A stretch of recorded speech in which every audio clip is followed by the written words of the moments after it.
What we're making a video about this morning is we're going to explain one of the effects, one that I like to use, on how to distress paint over stained furniture. And what we have here that we're working with today is our standard 8-foot farm table. You can see it has a nice thick trestle or base made of 4x4s, and then we have 5 2x8s going across, about 32-inch height of a table. As you can see, it's very sturdy, stout table. Now, I've done some distressing already into the lumber. If you can get a little closer, you can see some of these effects. I've used a torch. That way, underneath, when you get the paint on here in a distressed manner, you can see different shades of the wood underneath, and it brings character out.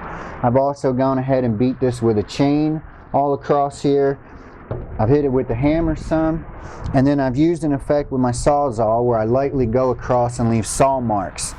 Now, when you put this type of character into the lumber, once you get the paint on and you sand it off, it leaves kind of character into these crevices here.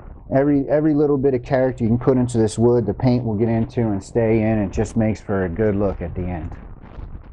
So what we have here is going to begin the technique of putting the paint on. Now what this is, generally when you were painting, if you're painting in the house, you dip your brush all the way in, get a nice, tap it on the side and go. Now this is a dry brush effect where you really just stick the end of the brush or the tips of the bristles in, and you want to lightly go across your lumber.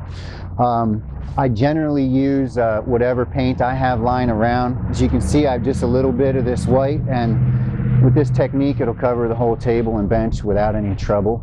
So let me show you how it's done. As you can see, I've gone ahead and just put the end of this base up onto something so I don't make a mess. I have just the end of the bristles, as I said, done. And what you want to do is you just want to lightly come across, hitting about most of the surface lightly.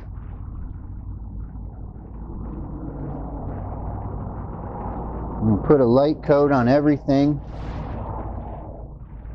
Certainly make sure that you don't have any parts that do not look consistent. And just kind of work your way around. Make sure you get in all the cracks. You can do little swirls.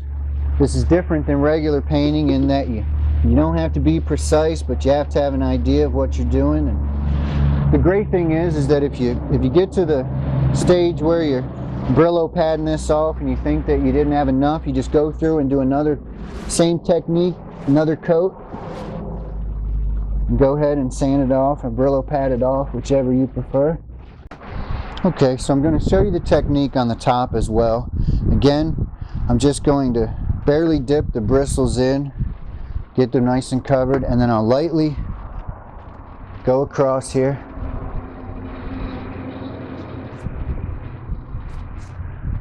That would be the side.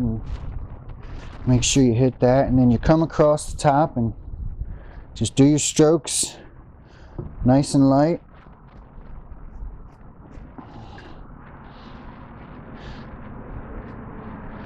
And the good thing about this technique is you can vary it as to your liking, or if you're building it for someone else, their liking, and you could show more of the grain or the stained wood, or you can also put more white, do any color that you'd like. So if you can get in close with the camera, you can see that this is what it would look like at this stage. And then what we will do is we'll let this paint dry only about 15-20 minutes outside here with a nice breeze.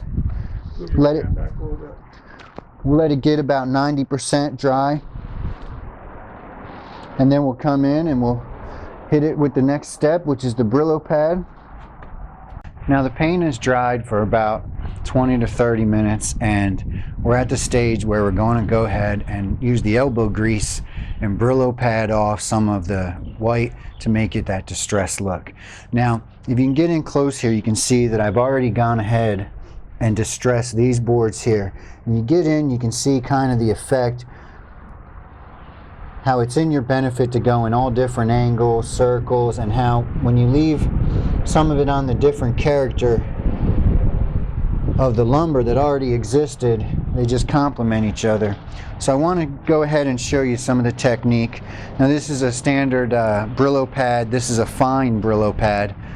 Probably the more coarse you go, the less elbow grease you'll need, but whatever effect you would like, you'll find. I've just kind of worked this one out.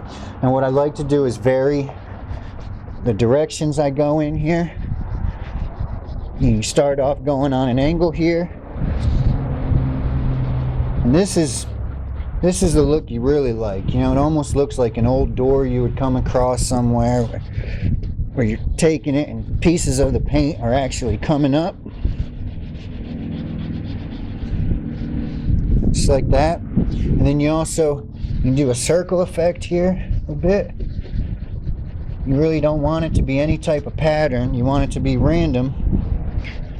Given that it is a distressed and you're really aging it, some people like to take a cup and put a little water on the bottom of it and set it on here and let it penetrate and give a distressed look. There certainly are a lot of different techniques, but I really like the end result of using the Brillo pad, pulling up a little of the paint, and then distressing the paint that stays.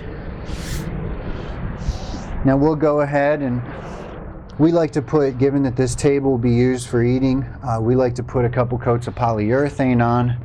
As you add the polyurethane, it also enhances the look and creates a different look than even what you see now. I wanted to give you one final look at what is almost our finished product, finished for today. I'm going to put one more coat of polyurethane on. But at this stage, all the distressing has been done. It has 2 coats of polyurethane.